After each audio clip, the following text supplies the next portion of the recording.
Me gustó mucho, maestro. Muchas gracias por compartir ese conocimiento.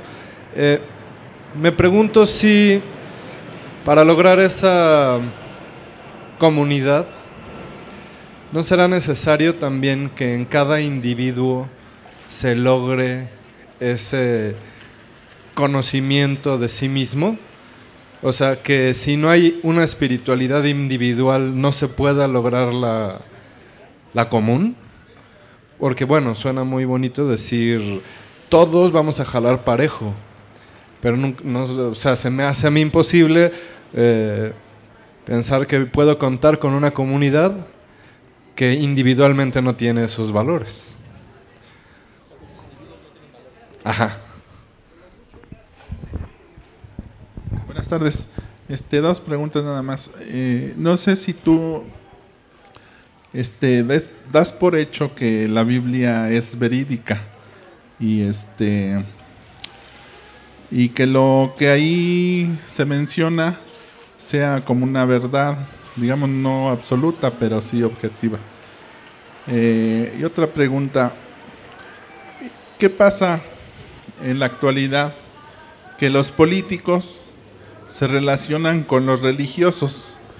¿Qué hay detrás de esa relación? Porque, por ejemplo, yo hace como 6 meses vi que a don Perberto Rivera andaba en Europa con Carlos Slim, con los Vázquez Raña, aquí Sandoval Íñiguez, o sea, se relaciona con la cúpula del poder.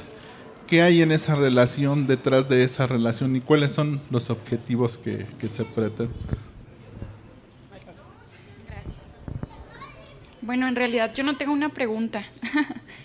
Yo vengo de Chihuahua, me llamo Leli y estoy bien feliz de estar aquí y más bien quiero felicitarte, Lutz. Estoy muy, muy contenta de estar aquí y me encanta, sigo Buzón Ciudadano desde hace rato, pero principalmente tus pláticas y la verdad son muy motivadoras. Hay un grupo allá en Chihuahua, en Parral, Chihuahua principalmente, donde te seguimos mucho. Y nos motiva y nos emociona muchísimo tus pláticas, ¿no? Que nos motivas a que en realidad nosotros ya tenemos mucho ese sentido y queremos trabajarlo de lo colectivo, salir de lo particular a lo colectivo. Pero pues sí está un poco difícil, ¿no? Y más con la situación en la que vivimos en todas partes, en todo el país. En Chihuahua está la situación muy difícil también. Tal vez se me viene a la mente preguntarte cuál sería ese primer paso para hacer eso, ¿no? De salir de lo particular a lo colectivo, porque en realidad sí lo veo un poco difícil. Y muchas felicidades, estoy muy contenta de estar aquí. Gracias. Hola, ¿qué tal? Buenas tardes, Luz. Buenas tardes a todos. En la primera charla de política, religión y política que diste, mencionas acerca del imperativo categórico en Kant. Entonces, ya al final ya no te alcanzó el tiempo para tocarlo, entonces no sé si ahorita pudieras tocar un poco de eso porque me llamó la atención. Gracias. Buenas tardes, me llamo José Oteo. Es un comentario. Yo nací en esta colonia, en la calle Unión Postal, y desde chico todos mis amigos que tenía en la cuadra, teníamos otros compañeros también chiquitos igual, ¿no? Yo estuve aquí en esta colonia hasta el 5º año de primaria. Por ejemplo, en esta calle de Carteros, a media cuadra, había un matrimonio, un señor que era sacerdote y tenía 2 sobrinos. Eran chiquitos, éramos todos de primaria, y resultó que eran sus hijos después. En Unión Postal teníamos un compañero que era el gandalla del grupo, porque nos llevaba muchos años, como 4 o 5 años, y de chicos es muchísimo ese. Él era el acólito principal del templo de la colonia, y veíamos que era una conducta reprobable, siempre él la tenía, porque era el que nos enseñaba groserías, nos enseñaba lo peor siempre, ¿no? Y además nos metía al templo cuando no estaba el padre y nos daba del vino de consagrar, y era un relajo. Era el güero, nunca lo conocí por su apellido, siempre era el güero y el güero y el güero, ese era. Yo así crecí. Llego a estudiar veterinaria y me encuentro con la evolución de las especies. Yo de chico fui creyente. Mi mamá era evangélica y mi papá católico. No hubo pleitos en la casa, diferencias nada más de educación religiosa. Pero mis hermanas y yo nos fuimos más sobre la religión evangélica. Fue una enseñanza fabulosa, fantástica, casi de memoria nos sabíamos la Biblia, bueno, era fantástico eso, y crecimos en esa forma. Yo al llegar a veterinaria, pues me encuentro con la evolución de las especies y pues ahí empezó mi tropiezo religioso, porque me di cuenta con evidencias de que era la evolución de las especies, el origen de uno. Después estudio geografía y me encuentro con que es la evolución orográfica. Entonces, ¿dónde hay una religión? En ningún lado. Entonces me volví yo, por supuesto, hereje, ateo, como quieran llamarle, ¿no? No hay ningún problema. Y me fue muy fácil llegar a eso, como a usted ahorita lo oigo decir esto, se siente uno muy bien y consuelo cuando gente lo puede comunicar tan bien que no hay ni por qué escandalizarse. Muchas gracias. Hola, buenas tardes. Oye, no nos hiciste ningún comentario sobre el Islam. El Islam no es cristiano, ¿verdad? Y sin embargo ellos creen en los ángeles y creen en Gabriel y en la Virgen, entonces, y en Alá, que es el Dios de ellos, y en Mahoma. Entonces quería ver si nos puedes hacer algún comentarito del Islam, porque hay mucha gente que es islámica. Gracias. Luz, pues muchas gracias. La verdad es que es una luz muy importante la que nos vienes a dar a todos la forma tan congruente como nos das toda la historia de los judíos, de esto, la verdad, con qué sapiencia lo haces y te felicito, la verdad. Ahora, nada más únicamente creo que al final tu cierre fue un broche de oro a toda la plática. Aquí en este sentido creo que es el despertar de la conciencia lo que nos puede unir, si bien todos estamos, cada quien jala por su lado. Cuando despierte la conciencia, cuando nos percatemos, cuando nos demos cuenta de las cosas, de la maldad, del amor, de todo, ese despertar es el que nos puede unir. Y gracias por tu plática. Buenas tardes, compañero. Pues me gustó mucho la exposición que usted hizo, pero quiero hacer el siguiente comentario. Yo, la verdad, no tuve oportunidad de ir a la escuela. Yo no estudié el primer año de primaria, pero eso no me limita. Yo soy ñañú, soy indígena. Nosotros tenemos una visión muy especial sobre la cuestión de la religión, porque nosotros creemos que desde que en estas tierras entraron la religión judío-cristiano-católica, desde esos tiempos empezó a negarse a sí misma. ¿Por qué? Porque vinieron predicando el amor al prójimo y lo único que hicieron fue llenar de muertos las plazas públicas, principalmente la Plaza de México Tenochtitlan. Entonces, estar basando nuestra liberación en conceptos puramente religiosos, cuando hoy en día vemos cómo las religiones se aprovechan de los campesinos indígenas que migran del campo a la ciudad en busca de mejores condiciones de vida, y que aquí en la Ciudad de México, al estar en la situación de desempleo y en situaciones de calle, las religiones se aprovechan de esa hambre, de esa necesidad, de esa pobreza que tiene nuestro pueblo.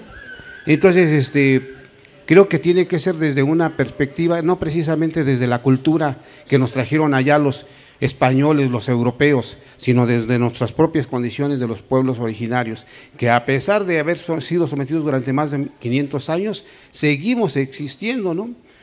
Tanto en el campo como en la ciudad, y que hay una cosa muy importante, ¿no? O sea, creo que la Biblia, las creencias, todas esas cuestiones están llenas de muchos mitos, ¿no? Porque, por ejemplo, entre esos de que, ¿en qué año surge la creencia de la cena? ¿O en qué tiempo surge la creencia de la cena? ¿De veras era la costumbre de los judíos cenar en una mesa, alrededor de una mesa? Porque tengo entendido que los judíos tienen la costumbre de comer acostados y reposando sobre su brazo derecho o izquierdo, no sé exactamente. O sea, ¿en qué momento surge eso? Porque dicen que es de un cuadro de Da Vinci o algo así. ¿Sí? Gracias. Gracias a ustedes, gracias. Muchas gracias.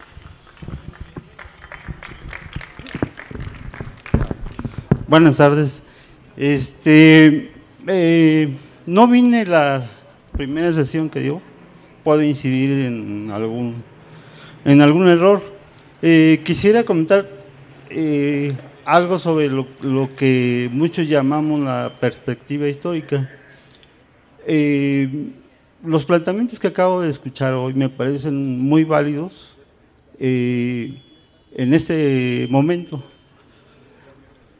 pero el problema de la historia de Jesús, vista desde el punto de vista, digamos, religioso, o desde el punto de vista histórico.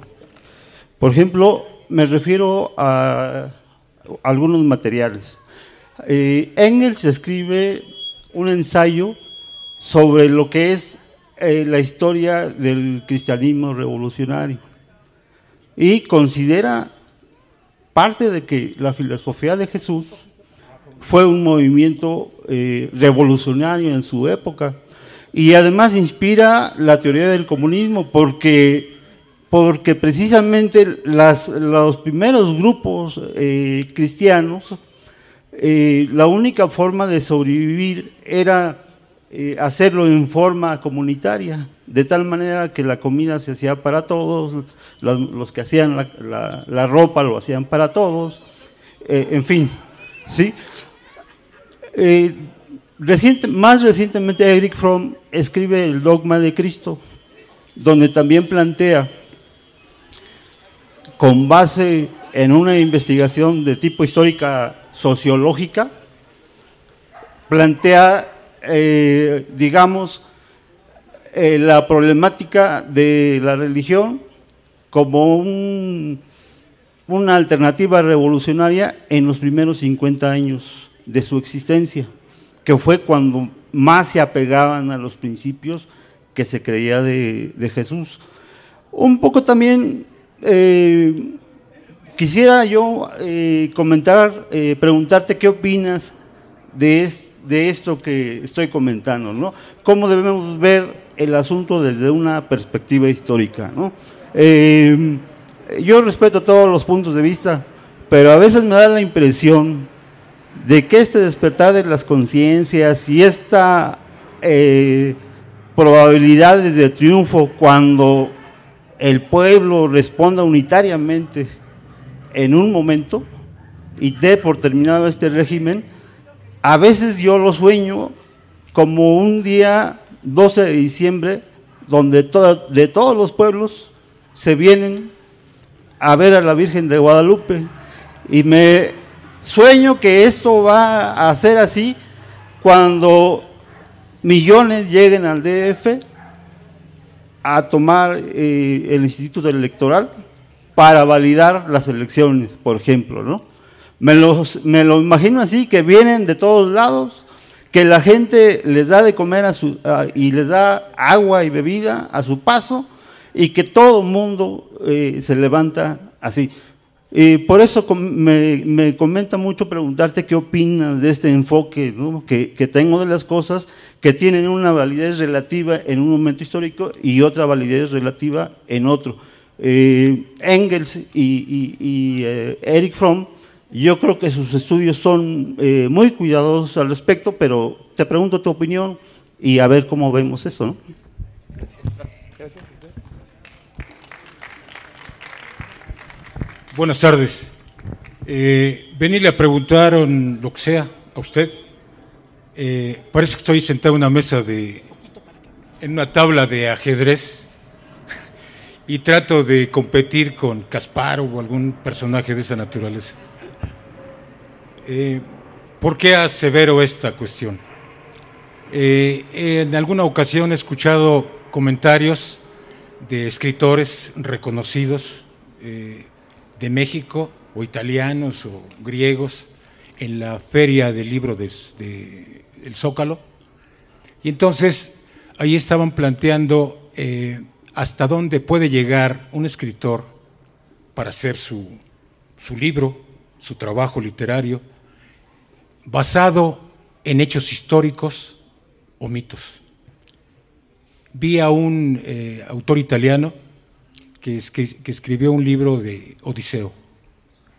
Y entonces, ante esa cuestión, me nació preguntarle, un escritor, ¿hasta cuándo llega en su trabajo para basar, fundamentar su historia en hechos históricos o en mitos? Y entonces, en esta cuestión que usted está tratando con esa sabiduría, que todos fuimos testigos, salta la pregunta.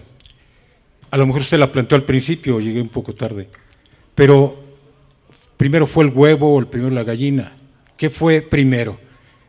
¿La religión o la política? Entonces, en base a esto, usted, conociendo la historia de la Biblia y del pueblo judío, salta una pregunta, pero inmediata. Cuando a México o a la Gran Tenochtitlán o América, conocido después, ¿dónde empezó la historia al descubrimiento de América? Para los países occidentales, para el occidente. La historia ya estaba escrita en los códices y los que vinieron los destruyeron, quedó borrado. La historia empezó a escribirse con Bernal Díaz del Castillo y compañía. Entonces, en este caso, ¿dónde empezó la historia de la Biblia? ¿Dónde empezaron a escribir esa historia que es mito, leyenda o realidad? El pueblo judío, como usted bien lo dijo, era un pueblo de pastores con 7,000 años, parece que escuché, 7,000 años o más, ¿verdad? Entonces, en alguna ocasión hice una pregunta en un programa de radio que se llama El Alep, no sé si usted lo haya escuchado, preguntando a dónde había empezado la historia del pueblo judío. Y la respuesta fue 7,000 años. Pero si usted va a la historia, se ve que la historia es en la era cristiana, sin tomar en cuenta los 2,000 años que transcurrieron de esa fecha. Entonces, no son ni 6,000 ni 7,000, y vienen siendo como 3,500 años antes de la era cristiana. Pero sí he escuchado que dicen que son 5,750 años de la era judía. Entonces, verdaderamente son 1,001 preguntas que es imposible. Por eso me senté en una mesa de ajedrez y todas las voy a perder con usted. Pero son las dudas que salen a flote. Y la última cuestión, perdonando el abuso, filosóficamente hablando, creo que puede tolerar. Lo último, concluyo. Las religiones, en todos los casos, fueron impuestas por el poderoso del momento. Creyera lo que creyera Abraham, o creyera Moisés, o creyera. Si el poderoso en ese tiempo era Babilonia, de una manera u otra, simplemente por conservar el pellejo, tenían que aceptar la cuestión esta. De ahí se deduce que la Biblia es un compendio de leyendas y de hechos históricos de 20 culturas de las que prevalecían en esa época. La religión cristiana, según tengo entendido, fue impuesta a chaleco, por fuerza. No fue para convencer ni para nada. Constantino fue el que lo llevó a cabo. Esta religión la van a tener ustedes como oficial desde el momento en que se sometan, porque la religión cristiana así lo aseguraba. Hay que ser mansos, las bienaventuranzas, bienaventurados aquellos, los mansos, porque tendrán el reino de los cielos. Era el punto donde la religión, para los intereses políticos y económicos de Constantino, que estaba a punto de caer en la historia, pudieran imponerla de una manera o de otra. Son 1000 preguntas, perdone la situación. Gracias. A ver si alguna. Gracias. Recuerden que al compañero le pedimos, está el disco de la primera charla. Ahí se aclaran muchas de las preguntas que él hizo. Ojalá, ahí está, si no está en las redes sociales. De cualquier manera estoy seguro que Luz le va a dar ahorita una contestación. Les agradecemos, saben que el tiempo, miren, tenemos aquí la fila. Ahí les pedimos, por favor. Aquí, ¿no? Bueno, yo no tengo ninguna pregunta porque, bueno, me parece increíble cómo planteas esta temática y además, o sea, nos contextualizas del pasado que ha venido sucediendo a lo largo de estas religiones, y al final nos dices, qué es lo que tú sacas de esto. Entonces, a mí me pareció interesante cómo lo resumes todo y nos lo dejas en claro y cuáles son lo posible que podemos llegar a un futuro. Ahorita, bueno, te felicito por esto, o sea, tu plática está increíble.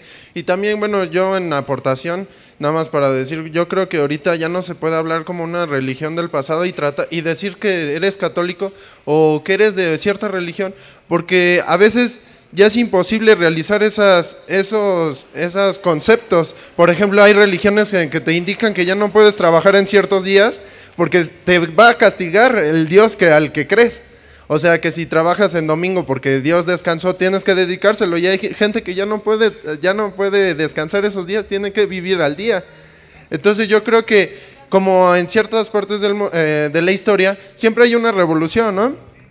En donde ya no se puede vivir del pasado. A veces ya tienes que conocer el pasado, pero también revolucionar, y es lo que tú estabas diciendo al final, cómo trabajar en común. De hecho, hay muchas personas que ya están diciendo esto, tú no puedes pensar solo en ti, y esto viene porque a veces no nos reconocemos a nosotros mismos y necesitamos que otros nos escuchen, pero también al mismo reconocer a los demás. Entonces, esto es mi aportación. Que nos reconozcamos todos y que no impongamos nuestra ideología, porque a veces queremos imponer como seres animales, ya no como seres pensantes. Hay que aprender a convivir como seres humanos, respetar que a veces no puedes, la persona no pueda vivir como tú, sino que también exista la libertad de pensamiento y de actuar, ¿no? Muchas gracias. Señor de la Rosa. Maestro, muchas gracias. Una pregunta. Entendemos claramente que entre la política y la religión tienen un punto de conjunción muy clara, que es la normatividad. Esta normatividad que la clase dominante de la política y de la religión usan para el control y el dominio de los demás. Más o menos vamos captando esto. Pero en esta parte de la religión, con sus conceptos fundamentales de amar a Dios sobre todas las cosas y amar a uno como a otro como a uno mismo, yo quisiera preguntarle, ¿dónde queda el odio? Porque si algo mueve estas dos instituciones, es el odio a los muchachos, por jóvenes y por rebeldes, los odian. Los odian.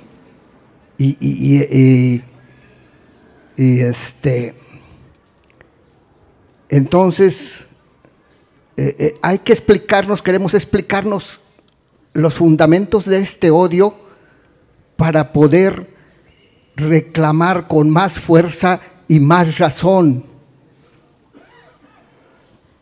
Si vivos los llevaron, queremos que estén vivos de regreso con nosotros.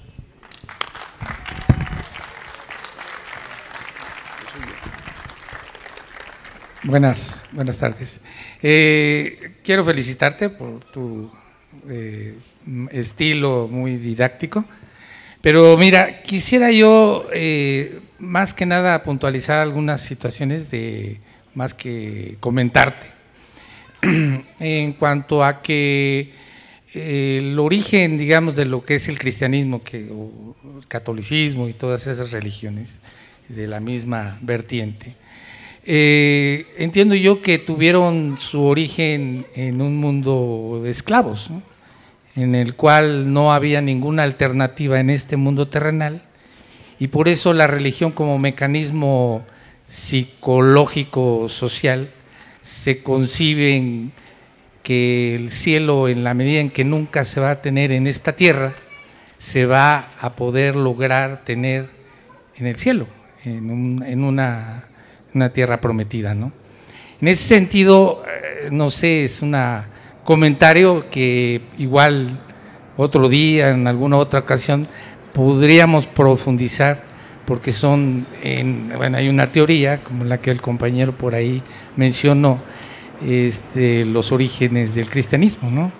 Como religión.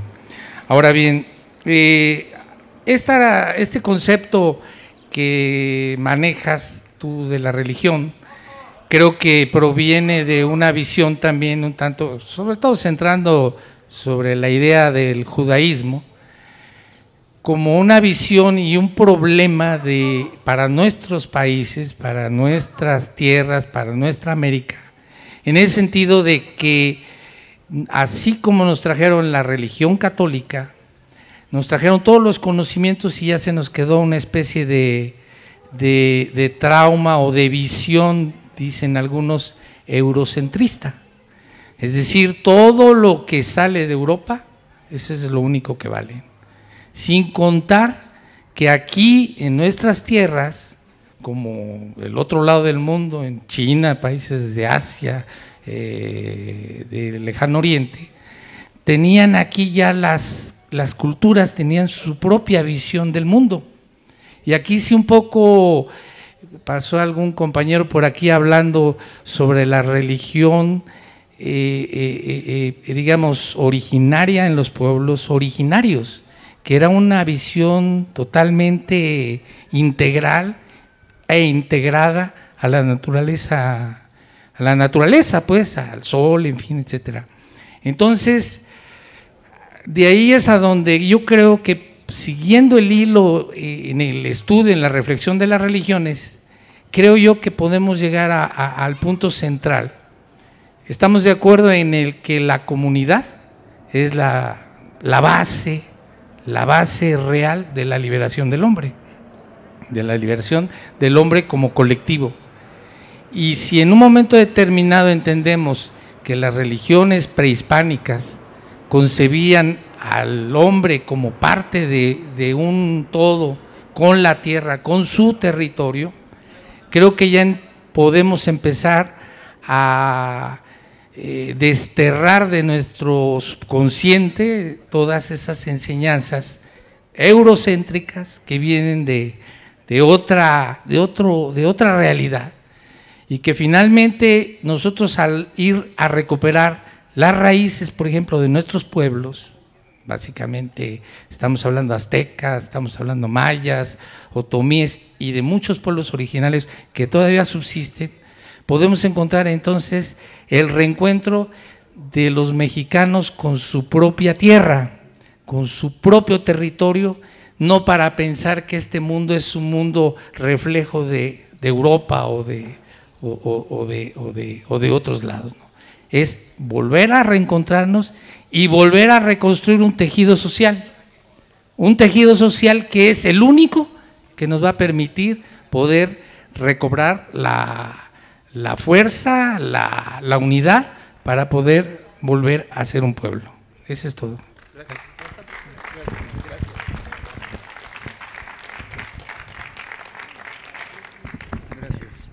Buenas tardes. Le quisiera yo que, si usted, que es muy estudiado, nos pudiera decir exactamente qué quiere decir la palabra Dios. Y bueno, esa es una. Y después, ¿qué tiene que ver el pecado original con la ignorancia? Después, se habla ahora mucho, usted al principio dijo que la sociedad está muy conmovida por los hechos actuales. Se habla ahorita de los muertos de Ayotzinapa. A mí me admira mucho, ¿verdad?, que apenas se hayan conmovido, porque durante todo el sexenio de Calderón se la pasaron haciendo matanzas de jóvenes en el Estado de México, en Veracruz, en San Fernando, a los migrantes. Desde 1968, en el 71, y ahorita que se hace un movimiento político y nos dicen López Obrador que hay que hacer un cambio para regenerar a la nación, un movimiento pacífico. Desde su punto de vista, ese movimiento pacífico para lograr esa meta, ¿cómo podremos enfrentar a los poderes del dinero, a los privilegios de los militares? ¿Cómo podemos tirar la cortina de humo de la guerra contra el narcotráfico y enfrentar a las transnacionales petroleras, a las mineras? Sí. Bueno, entonces decía yo que, en su opinión, nos pudiera decir cómo se puede hacer una revolución pacífica, enfrentar a los poderes del dinero, a las transnacionales, a los métodos que usa el gobierno de Estados Unidos, concretamente la CIA, a los métodos legales e ilegales, a los métodos visibles y los métodos invisibles, y cómo lograr una mayor conciencia entre el pueblo agandallado, ¿verdad? Los que están sufriendo en carne propia ese agandalle, los que están sufriendo el despojo. Nada más. Muchas gracias. Verdad, de verdad. Bueno, antes que cualquier otra cosa, agradecerles un montón sus preguntas. Creo que en ninguna de las charlas en las que había venido yo previamente había habido tanta afluencia de personas que tuvieran una inquietud.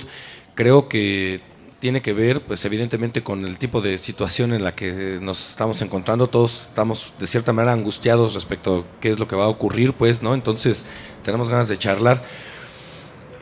Son más de 15 preguntas. Algunas de ellas voy a responderlas todas, pero algunas de ellas las voy a responder a través de los mismos medios, con las mismas palabras. Esto quiere decir, voy a ligar varias preguntas porque a lo mejor las preguntas no están ligadas, pero la respuesta sí.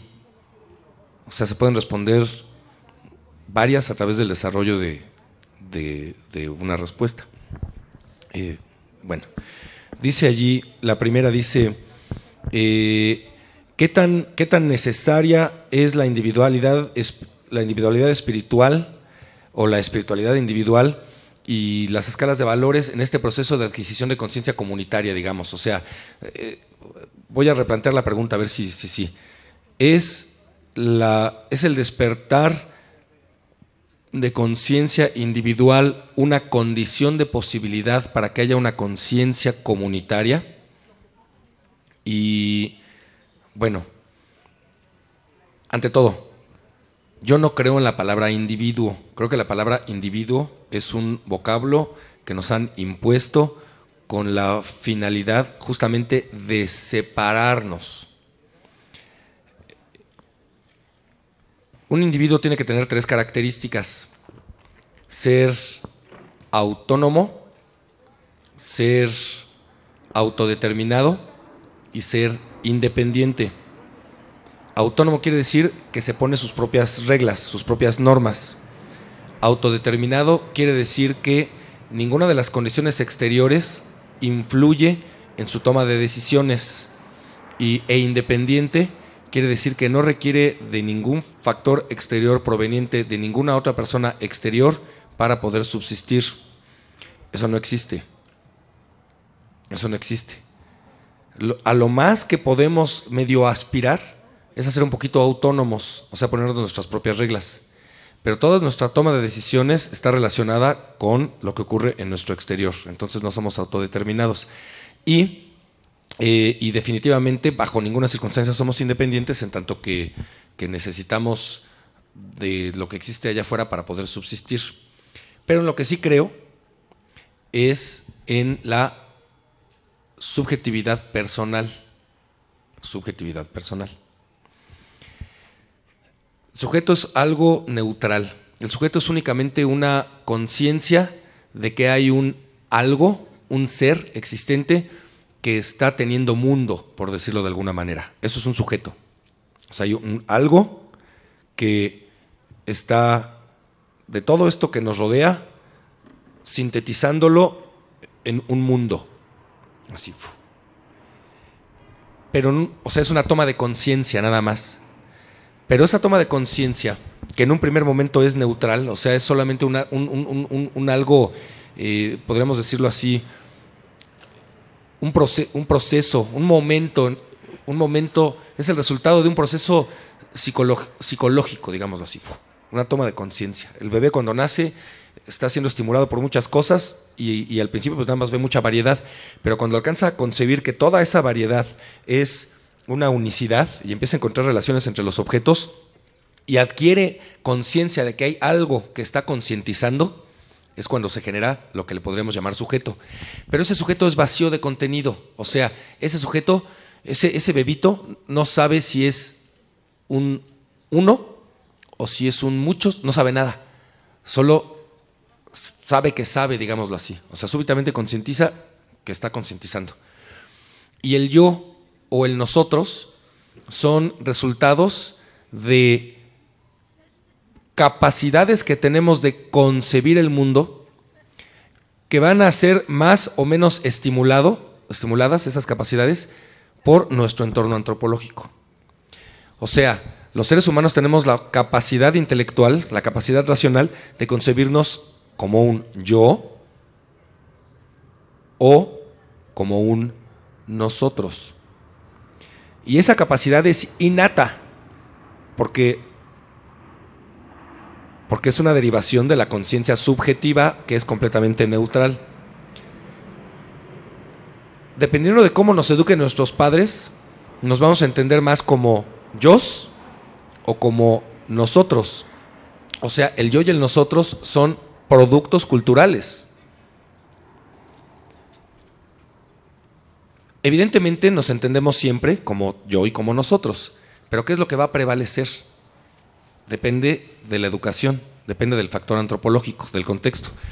Evidentemente en un primer momento, cuando somos pequeños, no influimos mucho en nuestra educación y nos creemos todo lo que nos dan. Vaya, creemos en Santa Claus, creemos en Dios, creemos en esto, creemos en lo, creemos en todo lo que nos dicen, nos lo creemos. O sea, yo creo que mi papá es mi papá porque mi mamá me lo dijo, pues es la única prueba que yo tengo, ¿no? O sea, ya después crecí y ya entonces me empezaron a decir, ¿te parece? Ay, te parece un montón a tu papá. Ay, ya lo asegurito que tu papá, me lo dice todo el mundo, ¿no? Y yo lo veo y luego me veo y me digo, pues dicen, ¿no? O sea, pues les creo, ¿no? Dicen que me parezco, pues bueno. Pero en realidad, o sea, nos lo enseñan, nos lo creemos. Si nos enseñan que somos individuos, pues aprendemos a entendernos como individuos. Si nos enseñan que somos un yo, pues no aprendemos a entendernos como un yo.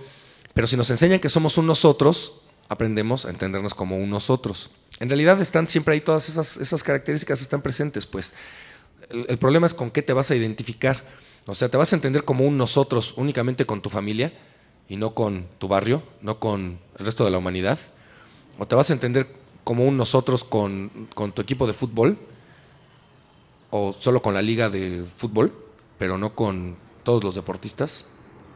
Vaya, podemos expandir este yo y más bien podemos expandir este nosotros tan universalmente como queremos.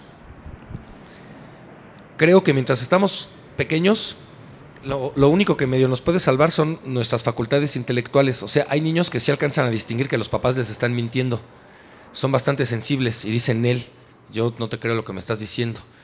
Tal vez inclusive hasta muchos niños llegan a ser escépticos, ¿no? Cuando se dan cuenta de que a veces los papás son incongruentes y entonces ya son más escépticos y los educan a dejar de serlo, ya a creer. Pero hay muchos a los que por más que nos sacaron del salón, por más que nos castigaron y no nos querían dejar salir a alguna parte, por más que nos amenazaban con castigos y regaños, dijimos, me vale madres. Hay cosas que me son más importantes que el castigo o el premio. Así que me rebelo, no obedezco, no te creo e investigo yo solito. Ahora bien, por ello mismo es por lo que creo que la toma de conciencia es un trabajo personal, pero no creo que la conciencia individual sea una condición de posibilidad para la conciencia colectiva. Creo que el trabajo personal sí lo es. O sea, creo que en el momento en el que ya no estamos tan de acuerdo con el estado de las cosas, comenzamos a buscar. Lo hacemos todos. O sea, yo creo que la persona más adaptada del mundo no es completamente feliz ni cree que el sistema funciona perfectamente. También tiene de vez en cuando vacío emocional, también de vez en cuando se deprime, también de repente siente que la vida no tiene sentido y empieza a buscar. O sea, lleva a cabo su trabajo personal. Es como volver a estar en el punto cero del sujeto. Ya cuando te cuestionaste, es que tiene esta vida sentido y empiezas en la búsqueda. Y ahí el factor antropológico vuelve a caer. Una persona que tiene vacío emocional, vacío existencial, que no tiene su vida sentido, es materia prima para que llegue alguien y lo transforme diciéndole, sí, mira, la respuesta está en esto, cómprate un carro. O la respuesta está en esto, cámbiate de religión a los testigos de Jehová. O la respuesta está en esto, vete al yoga y medita. O la respuesta está en esto, ponte a hacer pilates para que estés bien buenísimo o buenísima. Y claro, normalmente, por el tipo de sociedad que tenemos, quien nos da el sentido de la vida, quien te dice el sentido de la vida lo vas a encontrar aquí y no te deja hacer tú tu labor de búsqueda, es porque tiene intereses y se va a beneficiar. Normalmente intereses económicos, porque los pilates no te los dan gratis, ¿no? O sea, que dijeran, sí, a huevo, mira los pilates, con eso se te quita el vacío existencial. Tenemos un colectivo de personas que hacemos pilates, nos reunimos cada sábado en el parque y no tiene ningún costo. Y entre todos cooperamos para comprar los pilates y nos los compartimos. Ah, eso está bien chingón, eso sí es pensamiento colectivo. Pero cuando te dicen, no, mira, la respuesta está en los pilates, te voy a dar mi tarjeta, aquí está mi negocio. ¡Ah! Eso ya tiene un interés egoísta, personal, pues, porque a él le vale madre si tú realmente adquieres el sentido de la vida o no, lo que quieres es tu dinero, ¿no? Ahora, creo que la labor es individual. O sea, el momento de la toma de conciencia se da cuando caemos en vacío y nos damos cuenta de que no estamos de acuerdo con lo que ocurre y tenemos que hacer nuestra labor personal. Y ser cuidadosos a quién le creemos con los modelos que nos vayan ofreciendo de solución. Después dice, ¿es la Biblia verdaderamente objetiva? Y esta me va a servir mucho para responder otras. Voy a responder por lo menos unas 4 al mismo tiempo. Vamos primero que nada a entender lo que significa objetividad, porque a lo mejor creemos que la objetividad es algo distinto a lo que les voy a proponer. Normalmente se cree que la objetividad es la correspondencia que existe entre un juicio y el objeto. O sea, si yo digo, este vaso es blanco, sería algo objetivo porque estoy describiendo el vaso, ¿no? Pero si yo dijera, este café está muy rico, eso ya no sería algo objetivo porque eso tendría que ver con mi juicio de gusto personal, ¿no? Pero resulta que lo objetivo no es la correspondencia que existe entre un juicio y un objeto. Lo objetivo es el acuerdo que hacemos en comunidad para referirnos a un objeto con las mismas palabras. A nosotros nos enseñaron que esto se llamaba vaso y nos enseñaron que este color era el blanco. Entonces cuando yo digo, este vaso es blanco, decimos, sí, a huevo, ¿qué objetivo es? Dijo que el vaso era blanco. Porque todos vamos a usar las mismas palabras. La objetividad es únicamente un acuerdo lingüístico, consciente o inconsciente. Ahora, desde esa perspectiva, es evidente que es imposible que la Biblia sea objetiva, universalmente hablando, pero sí es objetiva para las comunidades de creyentes en la Biblia. Pero únicamente de los que se pusieron de acuerdo con determinadas interpretaciones de determinados pasajes, porque también hay muchos desacuerdos al momento de interpretar las escrituras sagradas. Vamos a dar un paso siguiente en esta misma respuesta. La Biblia no es, como no lo es ningún libro sagrado, y de verdad los invito a que se cuestionen esto y entonces empiecen a ser más críticos con nuestras propias críticas. No es un libro de mentiras, no es un libro hecho por una persona que dijo, quiero dominar el mundo, entonces voy a invertir los próximos 2000 años de existencia en escribir un libro para lavarle el cerebro a la gente, pendejeármela y someterlos y aprovecharme de ellos. Ja, ja, ja. No es así. Eso es un pensamiento infantil. Para empezar, porque no hubo alguien que escribiera la Biblia. La Biblia es una recopilación de narraciones, muchas de ellas narraciones familiares, narraciones que se contaban en los pueblos de las regiones, respecto de cómo se habían constituido como pueblos, cómo se habían constituido sus tradiciones, cómo se habían constituido sus costumbres. Y al principio eran tradiciones netamente orales. Y como bien lo dijo alguien, son tradiciones que vienen desde lo más antiguo que lo podemos rastrear de la Biblia es Babilonia. El mito de Adán y Eva es un mito babilónico. Y los judíos convivieron con los babilonios. Y entonces se contaban sus historias. Y después se las contaban a sus hijos, que se las contaban a sus hijos, que se las contaban a sus vecinos. Y entonces decían, ay, es que a mí esa misma historia me la contó mi abuelito de una manera diferente. A mí me la contó así. Y entonces, conforme fueron haciendo comunidad, y se contaban sus historias. ¿Cómo fue que, de dónde venimos? Pues es que a mí me contó y tal. Y entonces narraban. Miren, la Biblia dicen, es que tiene un montón de contradicciones. No tiene contradicciones, la Biblia no tiene contradicciones, tiene diferentes versiones de los mismos eventos. O sea, la Biblia es un libro tan incluyente de tantos usos y costumbres que tiene versiones de los mismos eventos, todas las diferentes, todas las que acordaron que eran las que sí podían valer. O sea, ya dijeron, no, pues es que ya no sé si era verdad o mentira. ¿Qué hacemos? Inclúyela. Y entonces te cuentan el mismo cuento varias veces. Pero te lo cuentan desde la perspectiva del reino de Efraín, que es la que se conoce como versión E de la Biblia. Te lo cuentan desde la visión del reino de Judá, que es lo que se conoce como la versión J, ¿no? Que además, curiosamente, la versión del reino de Efraín, cuando hace referencia a Dios, le dice Elohim con E, y la versión del reino de Judá le dice Yahvé con J, ¿no? Y aparte está también la versión S, que es la versión de los sacerdotes, de los que sí eran letrados. O sea, la versión del reino de Efraín, la versión del reino de Judea, era la de las familias, las de los pueblos, las comunidades.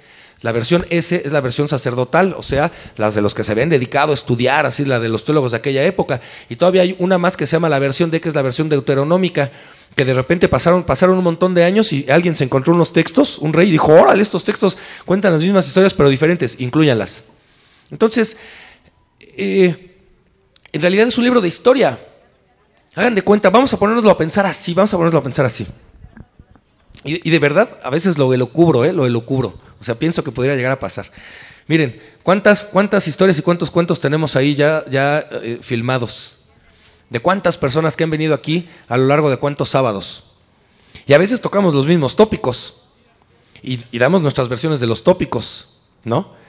Y el Paco Taibo tiene sus publicaciones de libros, y el Fisgón tiene sus publicaciones de libros, y Paco Pérez Arce también y tal. Vamos a suponer que de verdad algún día el PG ganara. Vamos a suponer que de verdad algún día la izquierda llegara al poder.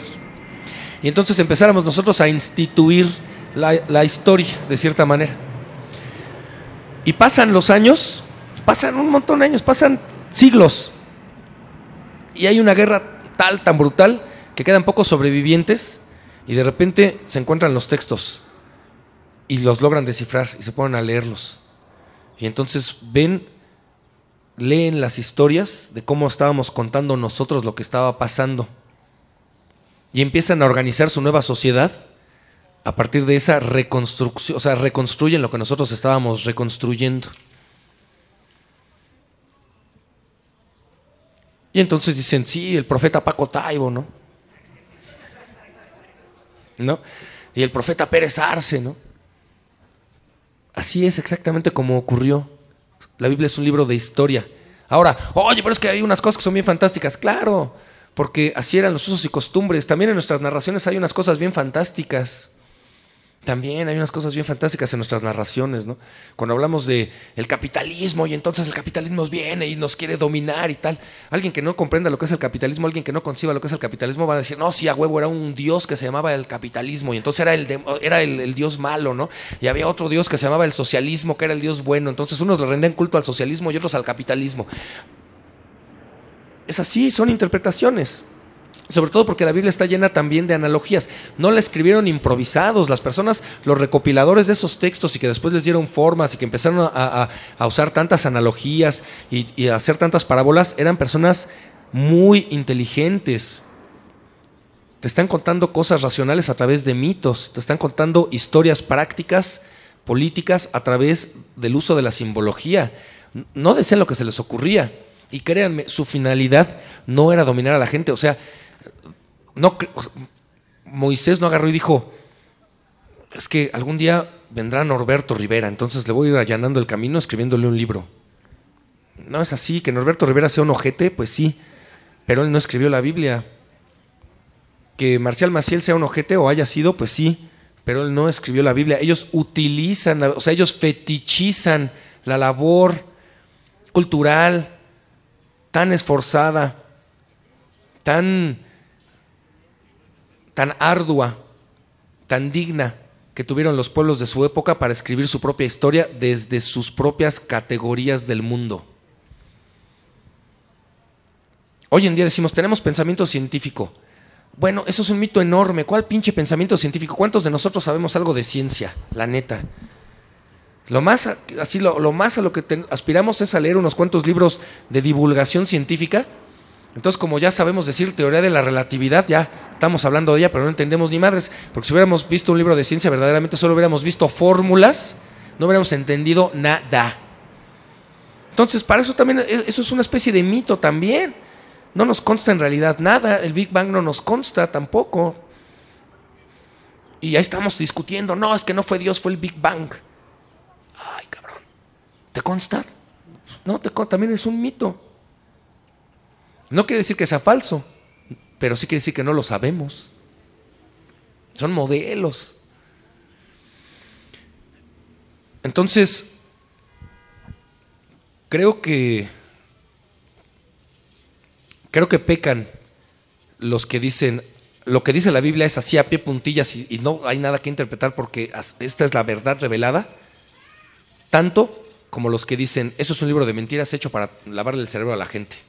Es un insulto a la riqueza cultural de tantos pueblos que se tomaron tanto trabajo para poder explicarse a sí mismos. Y así es, pienso yo, como nos tenemos que aproximar a los libros sagrados todos. O sea, a todos los libros sagrados. A los libros Veda, al Corán, al Bhagavad Gita, al Tao Te Ching, al Popol Vuh, a la Biblia, con su Nuevo Testamento y su Antiguo Testamento. Son narraciones de los pueblos que se explican a sí mismos y se presentan al resto del mundo a partir de su entendimiento de las cosas. Ahora, ¿hay relación entre las jerarquías políticas y religiosas? Pues claro que la hay, obviamente, hoy en día es evidente, pero como les digo, ellos no fueron quienes escribieron la Biblia. Que ellos se aprovechen de las creencias de las personas no tiene que ver con el contenido de las creencias, y justo por eso es por lo que pienso yo es sumamente relevante el conocerlo. Yo no puedo estar de acuerdo con las posturas que dicen ya no necesitamos más la religión.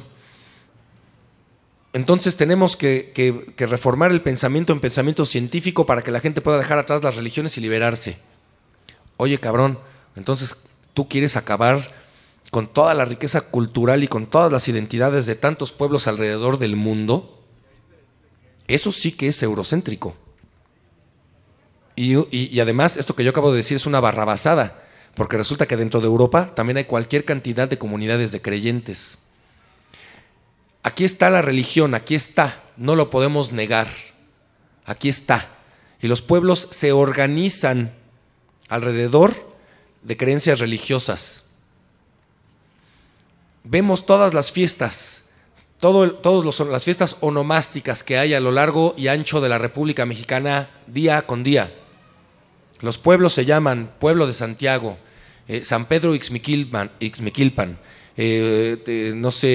Puebla de Los Ángeles. Vaya, está allí.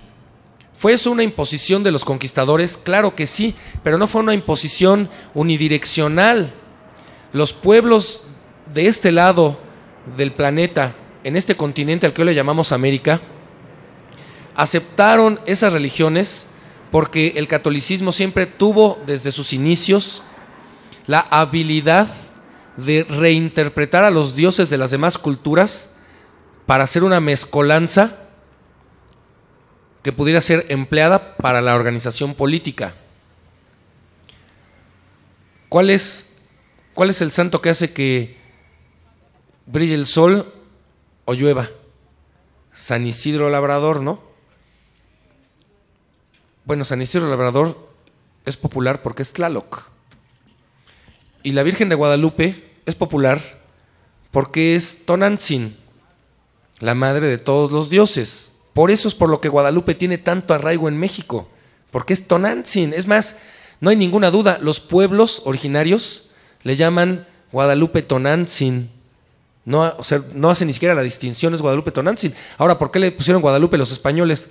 Pues porque fue a lo que le sonó Coatlicue, que era la hermana de Huitzilopochtli. Entonces, mira, este es Coatlicue. Sí, Guadalupe, sí, así. También hay un río por allá que se llama igual, ¿no? Y entonces hacen una mezcolanza de Coatlicue y Tonantzin, y el resultado es Guadalupe. Y por eso es por lo que los pueblos originales aceptan y le rinden culto. Y el catolicismo aquí en México no tiene absolutamente nada que ver con el catolicismo en Alemania. El catolicismo en Alemania, bueno, las iglesias están cerradas todo el tiempo y nada más las abren cuando hay misa y de verdad, o sea, entras, me parece que estás entrando al castillo de Drácula, o sea, se siente así un pinche ambiente así tan oscuro, ¿no? Medieval. Aquí es la pura pachanga, pues, o sea, es estar así, ven, si no han ido el 12 de diciembre allá a la Basílica, estamos bien cerquita, deberemos organizar un viaje sociológico del buzón ciudadano, a ver cómo se organizan. Yo empecé a comprender, empecé a cuestionarme todas las cuestiones que antes, o sea, que antes yo tenía así como certezas, justo eso, sí, libro de mentiras, bla, bla, bla, las mismas críticas. El día que dije, voy a ir a la Basílica de Guadalupe a hacer un registro fotográfico de todas las chingaderas que hacen. Y me callaron la boca, porque no vi una sola chingadera. Vi cualquier cantidad de personas bailando, cantando, compartiendo comida, gritando, divirtiéndose, y solamente me tocó ver a una persona que iba de rodillas con sus nopales. Y yo pensaba que iban a ser 5 millones de personas haciendo eso, y no fue así, ni de cerca. O sea, fue una verdadera celebración de una fiesta gigantesca. O sea, fue una fiesta donde fueron 5 millones de invitados. Y yo me quedé babeando. Dije, qué impresión, cabrón. Y dije, qué tonto he sido toda mi vida. ¿Cómo podría yo pretender acabar con el culto a Guadalupe? O sea, ¿cómo poder pretender criticar el culto a Guadalupe? Es criticar todos estos usos y costumbres que se están desplegando frente a mis ojos y que enriquecen el folclore mexicano, que enriquecen la cultura de México, que dan cohesión a estos pueblos. Karl Marx,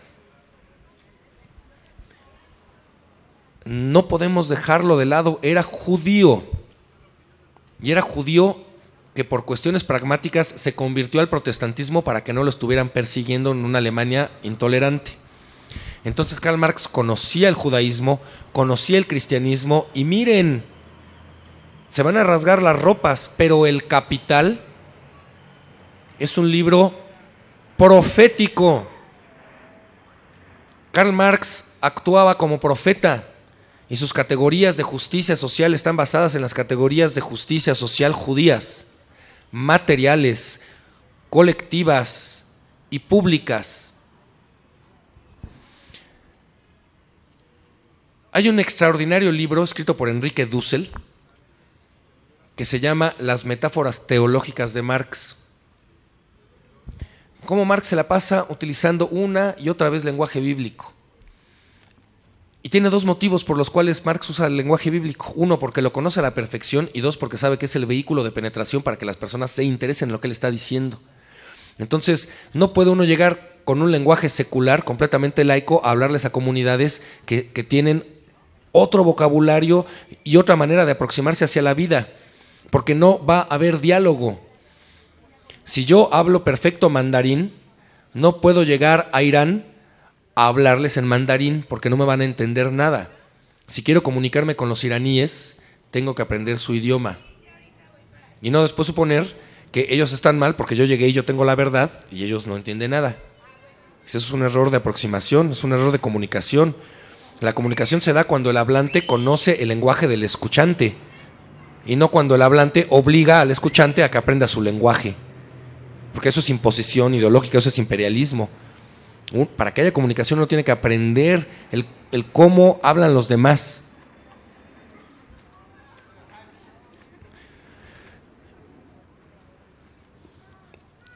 Primer paso para dejar la particularidad, pues creo que es eso, ¿no? Para mi gusto es la toma de conciencia. También la Biblia habla de eso, ¿no? O sea, estaba Moisés, entonces va Moisés caminando por el desierto y de repente una zarza arde, ¡fum! Pero ¿cuándo arde la zarza? Arde hasta un poco después de que va caminando y ve que hay un capataz que está golpeando a un judío, ¿no? ¡Fum! Y lo golpea. Y le dice, oye, ¿por qué lo golpeas? ¿Por qué es un huevón, no está trabajando, no? Pero no lo golpees, sí lo golpeo porque es mío. Entonces Moisés se enfurece y mata al capataz. Y entonces se saca de onda porque ha matado y se va y ¡fum! Arde la zarza, ¿no? Y entonces es Dios quien le habla. Y le dice, Lo que acabas de hacer es un acto de toma de conciencia. Tú no eres egipcio, tú eres judío. O en otras palabras, tú que eres hijo del faraón y que por lo tanto eres pequeño burgués opresor, te has dado cuenta de que esas son chingaderas, porque salvaste a un obrero explotado. Ahora tú eres parte de los obreros explotados y tienes una misión: liberarlos, porque tú estás en la posibilidad. ¿Por qué? Porque eres pequeño burgués, estás educado, sabes de organización política, tienes poder. Entonces, organízalos para que se liberen. Creo que la toma de conciencia tiene que ver siempre con un momento de sufrimiento. Mientras no sufres, estás en el desmadre.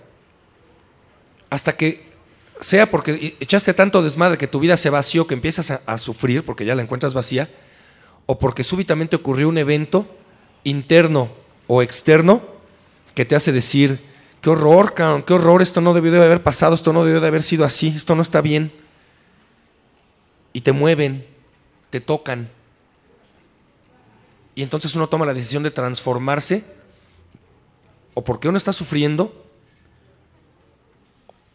o más aún, porque uno súbitamente pudo sentir empatía con el sufrimiento de otro. Y mejor aún, cuando esa toma de conciencia lo llevó a uno a reconocer que uno es también copartícipe del sufrimiento del otro.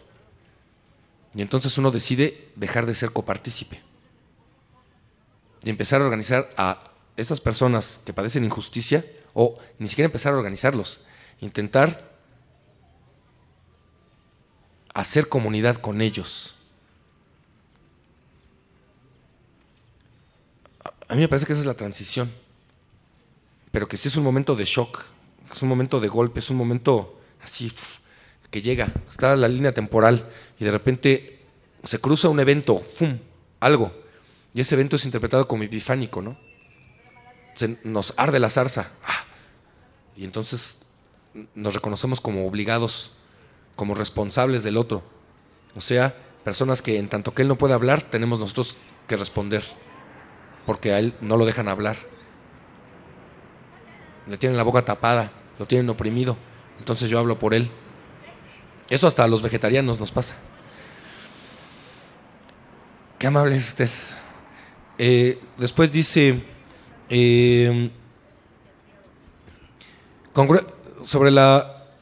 sobre el imperativo categórico de Kant y la religión. Sale, voy a intentar explicarlo rapidísimo. Esta es mi interpretación única y exclusivamente. El imperativo categórico, nos dice Kant, es la forma de la moral. La moral es la facultad que tenemos los seres racionales de distinguir un mundo que entendemos siendo de un mundo que encontramos en nuestra imaginación tan ideal que consideramos este mundo que no es como el ideal, debería de transformarse en el ideal. O sea, es una facultad fantasiosa que nos presenta algo que encontramos muy, muy, muy deseable. Y eso en una oración se traduce de la siguiente manera: actúa solo de tal manera que estuvieras dispuesto a que las máximas de tus acciones se convirtieran en una ley universal de la naturaleza. Es algo súper abstracto. Hay que aventarse muchas horas y semanas y meses y años de lectura para entender lo que está queriendo decir allí Kant. Pero para relacionarlo con esta plática, me parece a mí que Kant nos está diciendo: actúa solo de tal manera que estuvieras dispuesto a que tu máxima se convirtiera en una ley universal de la naturaleza, que no te dice nada, ¿no? Nada más te dice, eso es el deber. Es algo abstractísimo, como es tan abstractísimo decirte, amarás a Dios por sobre todas las cosas, porque no hay entidad más abstracta que Dios. Pues si no lo podemos ver, ¿no? Nos lo tenemos que representar. Los judíos no se lo pueden representar porque está prohibido representárselo. O sea, los cristianos lo hacemos porque estamos bien influidos del pensamiento griego y romano y también prehispánico, etcétera. Entonces les damos formas humanas, pero Dios es la abstracción máxima. Pero entonces, y fíjense, después, unos pocos versículos después, también dice Yeshua ben Yosef, yo soy el alfa y el omega, ¿no? no se llega al Padre sino a través del Hijo. Y eso lo interpretan como, sí, por eso hay que creer en Jesús, porque así es como te salvas. No. O sea, Jesús, el Hijo, es la parte material, mientras que el Padre es la parte abstracta. En otras palabras, ¿de qué te sirve tener la idea abstracta si no la pones en práctica? Cuando operamos conforme al imperativo categórico, vamos a transformar el mundo en lo que Kant le llamaría el reino de los fines.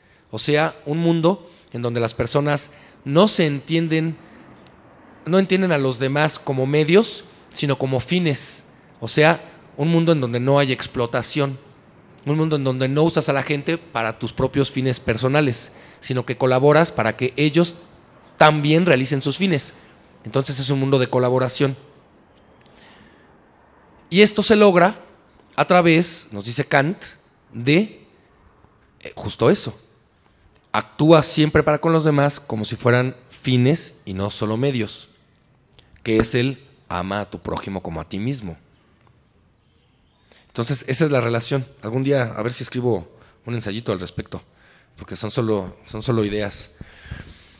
Del Islam, honestamente del Islam no me atrevo a hablar porque no he profundizado lo suficiente en su lectura. Apenas estoy comenzando a leer la historia del Islam, apenas estoy empezando a adentrarme en el contexto político de la región, entonces no me siento todavía en la capacidad de hacer aseveración alguna, porque sería mentirles, sería decirles un discurso vacío. Entonces no, por eso es por lo que me abstengo siempre de hablar del Islam. Cuando considere yo que ya comprendí cosas, las compartiré, pero hasta el momento apenas estoy empezando a leer. Entonces no puedo hablar del Islam.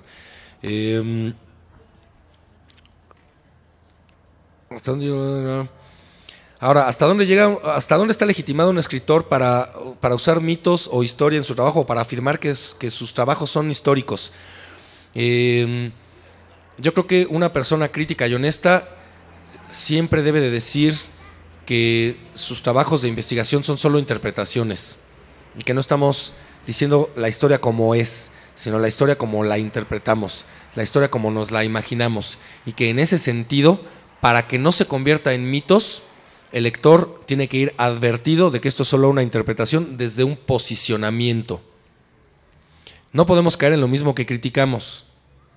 Cuando llegamos y decimos, así son las cosas, estamos mintiéndole a la gente, porque nosotros no sabemos cómo son las cosas. Solo podemos saber cómo las interpretamos y podemos argumentar el por qué las interpretamos de esa manera. Y entonces tenemos que ser lo suficientemente honestos para plantear eso desde el principio y no lavarle el cerebro a la gente. Esa es la diferencia entre lavarle el cerebro a la gente y darle elementos y herramientas para que las personas puedan, ellos, con esos elementos y herramientas, si así lo deciden, tener la posibilidad de enriquecer su interpretación de mundo. O sea, libertad. Si no es imponer nuestras ideas, es ser imperialista ideológico. Decir, estas son interpretaciones. Después dice, una bien buena, ¿qué fue primero, la religión o la política? Bueno, si entendemos la política como se las describí al principio en un sentido amplio, tenemos que aceptar que primero fue la política, en tanto que primero tuvo que haber organización para sobrevivir y después la interpretación del mundo. Pero también podemos saber que en cuanto hubo una interpretación del mundo, solidificó la cohesión comunitaria.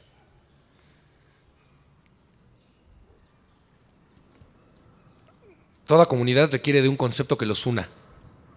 Si no existe ese concepto nuclear, no hay comunidad. Y puede ser el que quieran. Puede ser el fútbol, puede ser el Club Deportivo América, puede ser la justicia social, o puede ser Dios. Pero siempre hay un concepto en el centro que es lo que nos une. Y resulta que yo les prometo eso, pero se los prometo.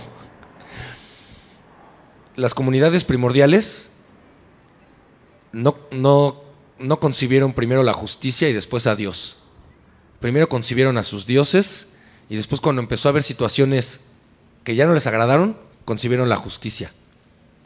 Pero las comunidades originales eran comunidades muy pequeñas, de tal manera que muy probablemente no había condiciones de injusticia, al menos no como la entendemos hoy en día. Cuando nada más hay 10, los 10 comen o los 10 tienen hambre.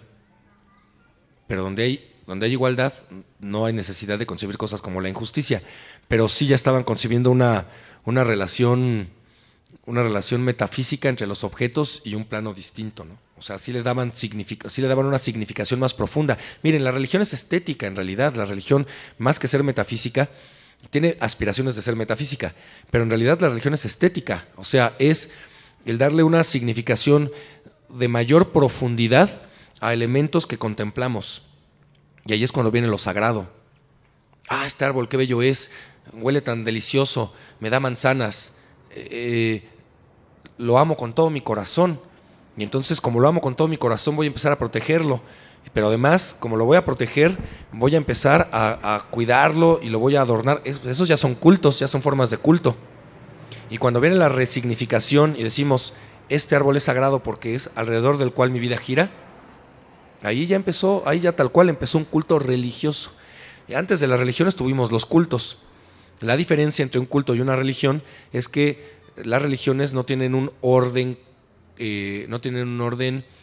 canónico. Tienen liturgia y tienen doctrina, pero ambiguas, desordenadas, cambiantes, y definitivamente no tienen canon. Pero eso no quiere decir que la facultad de reinterpretar las cosas religiosamente no estuviera ya allí. Entonces creo que sí, primero es la política en amplio sentido, pero muy poco después llega el pensamiento religioso, porque es un pensamiento estético y las facultades estéticas son inherentes a los seres humanos. Dice, ¿dónde comenzó la Biblia a ser escrita? La Biblia va a comenzar a ser escrita como tal, así, escrita, en lo que se conoce como la Septuaginta. La Septuaginta. No, espérenme, la Septuaginta es la Septuaginta, la de los 70 sabios que se reúnen y entonces empiezan todas estas tradiciones orales a escribirlas. Y después va a venir la versión masorética, que es una en donde le ponen unos signitos, porque el hebreo es un alfabeto consonántico, no tiene vocales.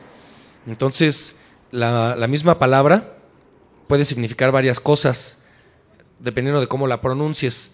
Pero de leerla no puedes saber cómo se va a pronunciar a menos de que conozcas el contexto. Y así fue como originalmente fue escrita la Biblia en hebreo antiguo. Entonces era muy difícil para todos los que no fueran rabinos dedicados el poder leerla.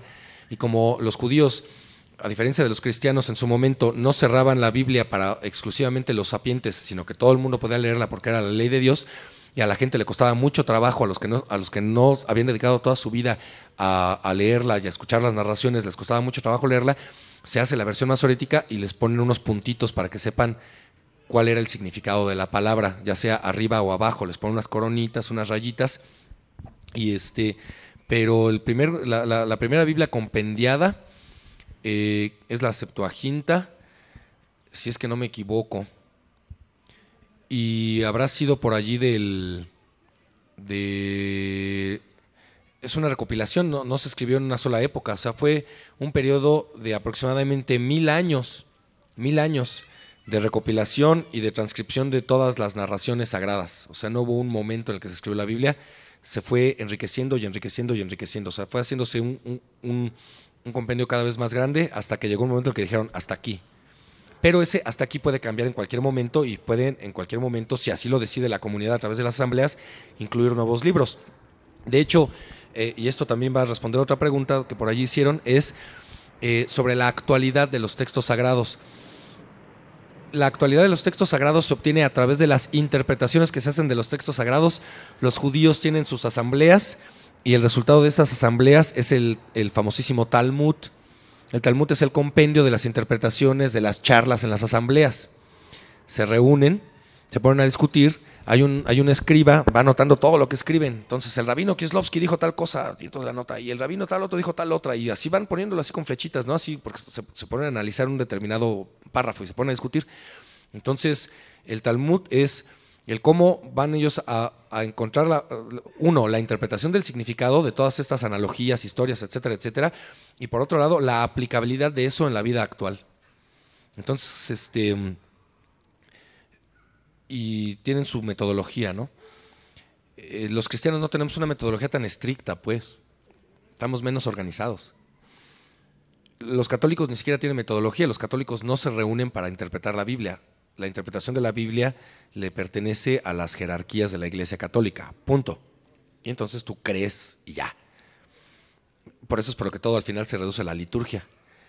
Pero en las comunidades de protestantes, como no hay jerarquías, sí interpretan las cosas desde el interior de su comunidad y se reúnen y tocan la guitarra y todo el asunto, ¿no? Entonces ya dicen, bueno, a ver qué quiso decir. Y ahí se ponen a discutir y se ponen a discutir. Claro, les faltan un montón de estudios de teología, etcétera, pero no importa porque las religiones, fíjense, y esto también responde a otra pregunta, las religiones no se imponen de arriba para abajo, eso es algo erróneo, no es cierto. O sea, no llegaron los sacerdotes e impusieron su religión, no.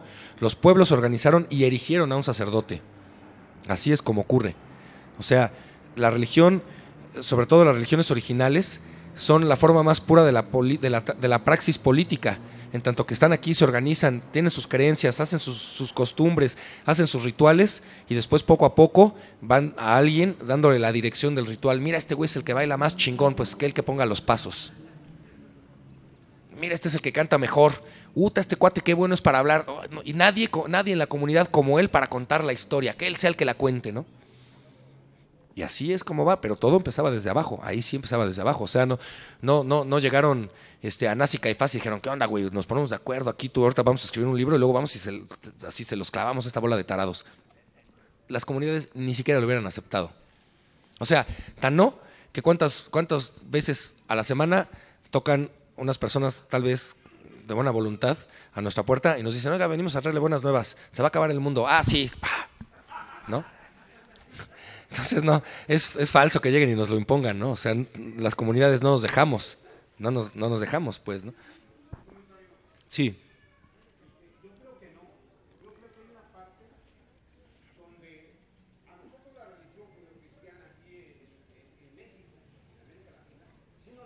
Bueno, obviamente porque llegaron y con la espada, pero los pueblos les abrieron las puertas, ¿no? Eso, o sea, algo muy importante, tenemos que dejar de entendernos como víctimas, no hay víctimas. Toda víctima es un victimario y todo victimario es también una víctima. O sea, es un juego de reciprocidad. Obviamente llegaron y masacraron, sí. Pero ¿sabes cuántas personas eran las que llegaron y masacraron? Al ejército más potente de este lado del continente. Eran 400 españoles que acabaron con 200,000 soldados mexicas. 200,000 soldados mexicas, 400, ¿no? Hubo muchas condiciones de posibilidad para eso, comenzando porque entraron hasta la cocina, porque para pura mala fortuna los códices decían, en el año Seacatl va a regresar Quetzalcóatl, y Quetzalcóatl es un hombre alto barbado que va a venir del mar. Y para pura pinche mala suerte, en el año Seacatl fue cuando llegó Hernán Cortés. Y entonces dijeron, ya llegó, y le abrieron las puertas. Y entonces dijeron, mira, es que, bueno, sí, no se llama Quetzalcóatl, se llama Yeshua Benjo, bueno, no se llama, ni decían eso, ¿verdad? Se llama Jesús. A ver, pues sí da el gatazo, pues está igualito que como si imaginamos a Quetzalcóatl, va. O sea, sí hubo una cooperación también de los pueblos originarios en su conquista, no podemos suponerlo de otra manera. Suponerlo de otra manera es tanto como entonces en este momento rendirnos a la posibilidad de que haya una transformación nacional. Porque ahí están los victimarios y entonces no nos queda más que estar aquí agachaditos. Si hay victimarios en este momento, si hay personas que se aprovechan de la economía, de los recursos naturales, de la organización política, legislativa, etcétera, etcétera, ¿cuántos creen que son? ¿Cuántos pinches priistas creen que hay en México? O sea, ¿cuántos panistas? ¿Cuántos perredistas? ¿Cuántas personas dedicadas a la política profesional que se arrogan el poder creen que haya en México? ¿Cuántos narcos armados creen que haya en México? ¿Cuántos? Unos 200,000, yo creo que un poco más, porque van como 200,000 muertos, ¿no? Entonces, y todavía no se acaban, entonces yo creo que hay más. Debe de haber, ¿qué le calculan? ¿Qué quieren? 5 millones, vamos a suponer unos 5 millones, bueno, unos 10 millones, 10, son un montón, 10 millones, serían muchísimos, pero vamos a suponer que 10 millones. Quiere decir que habemos 110 millones que no somos como ellos. Y sin embargo, cooperamos en nuestro propio sacrificio, porque no hacemos nada para que lo dejen de hacer. Y cuando vemos personas que decimos, no, sí hay que hacer y entonces hay que empezar a movernos y tal, nunca faltan los que dicen, ¡ay! Estos rompen con el lazo social, rompen con el tejido social, no pueden echar a perder el buen fin, ¿no? O sea, ¿cómo es posible que el pendejo del Chong ayer haya salido a decir, no vamos a dejar que estas protestas que pudieran tener una causa legítima continúen rompiendo con el orden social, afectando los intereses de los mexicanos? ¿Cómo de los mexicanos, güey? Si somos los mexicanos los que estamos protestando, todos somos mexicanos. De algunos mexicanos, justamente de esos mexicanos para los que tú trabajas, cabrón. Empresarios, ricos, burgueses. Para eso, pero así, ¿no? Así luego hizo su pinche declaración. ¿Cuánto tiempo se tardó en hacer declaraciones respecto del caso de Ayotzinapa? O sea, a esos pobres 43, esos no cuentan para el poder. Pero el problema es que tampoco cuentan para cualquier cantidad de mexicanos que no están en el poder y que también son oprimidos. Y si los opresores oprimen, es porque los oprimidos se los permitimos. ¿Y por qué se los permitimos? Porque no seamos hipócritas y fariseos. Nosotros también somos opresores y también nos aprovechamos del sistema. La neta, también nos chingamos al que podemos. Y eso no está bien. Justo por eso no llega el Mesías, pues. Porque no hay conciencia. O sea, lo he dicho una y otra vez en las pláticas que he dado aquí. O sea, el patrón oprime y explota a su trabajador, que llega a su casa y oprime y explota a su esposa, que oprime y explota a su hijo, que oprime y explota al nerd en la escuela, que dice, me la vas a pagar, estudia, crece, y pone su empresa para explotar al güey que le cargaba calor. Y entonces es un ciclo en donde todos estamos constantemente siendo, sí, víctimas, pero también victimarios. El patrón, ese mismo patrón, o sea, llega a su casa y dice, sí, mi amor, ¿no? Cállate, sí, mi amor. Todo, o sea, todos en cualquier momento somos opresores y oprimidos. Y cooperamos con ese estado de las cosas. Exacto, esto es lo que trajiste, exacto, ¿no? Y no viene completo el cheque, cabrón. Yo sé cuánto ganas, ¿no? Entonces, todos somos opresores y oprimidos. Tenemos que adquirir conciencia no únicamente de que somos oprimidos, sino también de que somos opresores y cortar la cadena del mal, pues. Entonces, todos cooperamos. ¿Dónde queda el odio?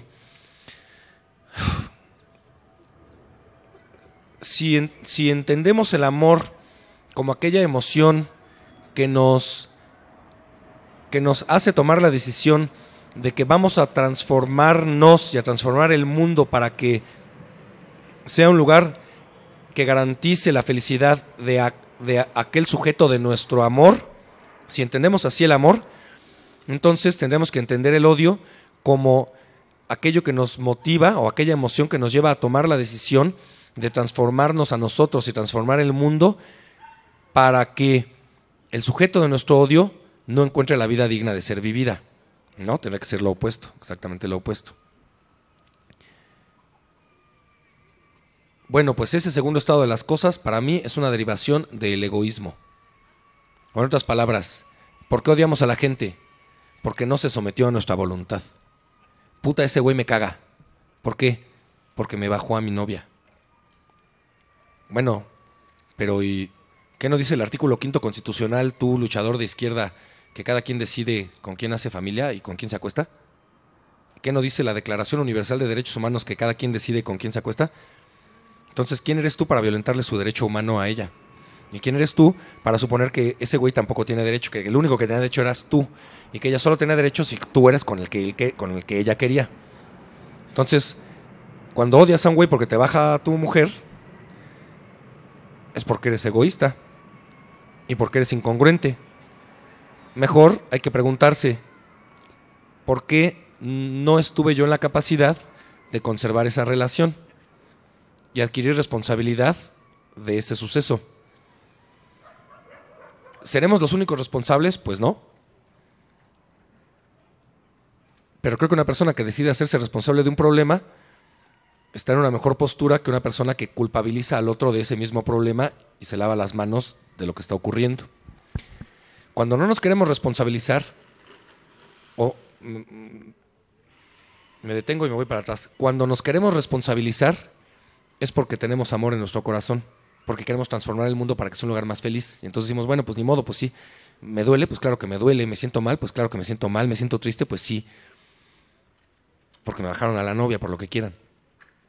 Pero entonces, ¿debo de vengarme? Pues no, mejor debo de aprender. Porque al final yo lo que quiero es ser feliz con alguien. No pude en esta ocasión, pero habrá algún momento en el que tal vez sí. Pero si yo culpo a la pareja, pues entonces siempre la voy a culpar, nunca voy a poder tener yo la posibilidad de construir una buena pareja. Pero cuando no me quiero responsabilizar, es cuando digo, pinche vieja, es una cabrona, y luego es otro culero, o sea, ¿no? Pero me las van a pagar. Güey, pues es puro egoísmo, ¿no? Pura falta de humildad. A lo mejor no eras tan atento. A lo mejor no escuchaste todas esas veces que te quiso decir algo y no la escuchaste por estar tú en tu pedo. Todas estas cosas cuentan y las personas lo vamos notando. Es bidireccional, hombres y mujeres. Lo vamos notando. Y las personas que tenemos pundonor y dignidad, lo anotamos en la listita, ¿no? Bueno, sí te amo, no hay pedo, pero mira, no creas que no me di cuenta, entonces aquí se queda. Y a la siguiente, aquí se queda. Hasta con ese nada, no mames, güey. O sea, chale, cabrón. O sea, yo me merezco algo mejor. ¿No? Que es cuando uno abandona a las parejas. Ni modo. Entonces, para mí el odio es falta de responsabilidad y egoísmo, mientras que el amor es responsabilidad y comunitariedad.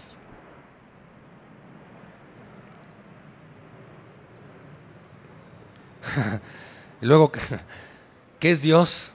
Hijo, yo no sé qué es Dios. Cualquier cosa que les pudiera yo decir de Dios sería falso. Yo no sé nada de Dios. Yo no sé ni siquiera si existe o si no existe. No lo sé. Pero he decidido no creer en Él. O en ella, o en eso, o en lo que sea. O sea, es una decisión particular. No me consta que no exista, pero he decidido no creer en Él. ¿Por qué? Porque quiero yo regir mi vida a partir de principios éticos y no a partir de fantasías metafísicas, porque no me consta. Lo único que sí me consta es que es una idea que los hombres, o sea, los seres humanos, podemos tener y que sirve para regular nuestra práctica cotidiana. O sea que para mí eso es Dios nada más, una idea regulativa, una idea que cohesiona el entendimiento del mundo y que sirve para organizar comunidades. Para mí eso es Dios. Ahora, ¿qué es Dios como una entidad? No tengo ni la menor idea. Ni siquiera sé si existe, y si existe, sé que no lo puedo comprender.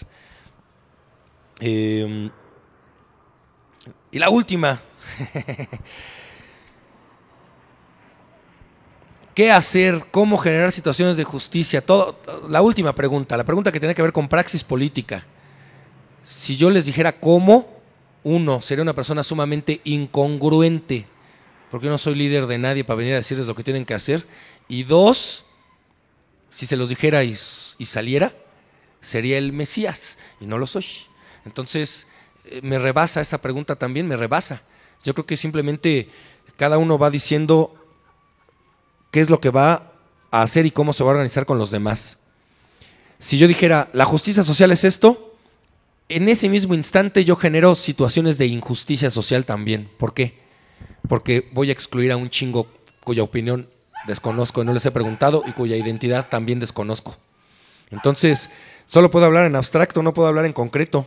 Creo que la concreción se hace en la marcha y es a pura prueba y error, prueba y error, prueba y error. No puedo decirles qué, pero sí les puedo decir que hay algunas cosas que ustedes ya están llevando a cabo que sí funcionan. Como por ejemplo esto. Esto tiene no únicamente un valor teórico de generación de conciencia, que es algo brutal, sino que además todos los que están aquí y todas las personas que han ido pasando y que se han ido quedando, porque ustedes han organizado esto, no están comprando nada en el pinche Buen Fin. O sea que para fines prácticos también tiene una utilidad directa, inmediata, económica.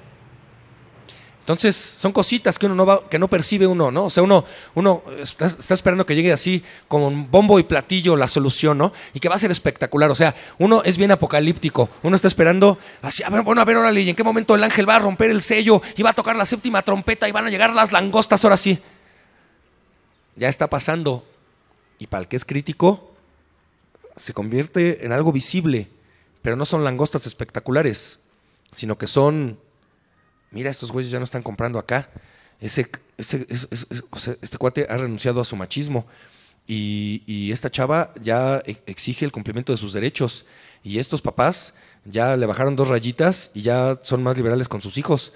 Y ya, mira, y ya los homosexuales van de la mano en las calles besándose y las lesbianas también. Y poquito a poquito, es poquito a poquito.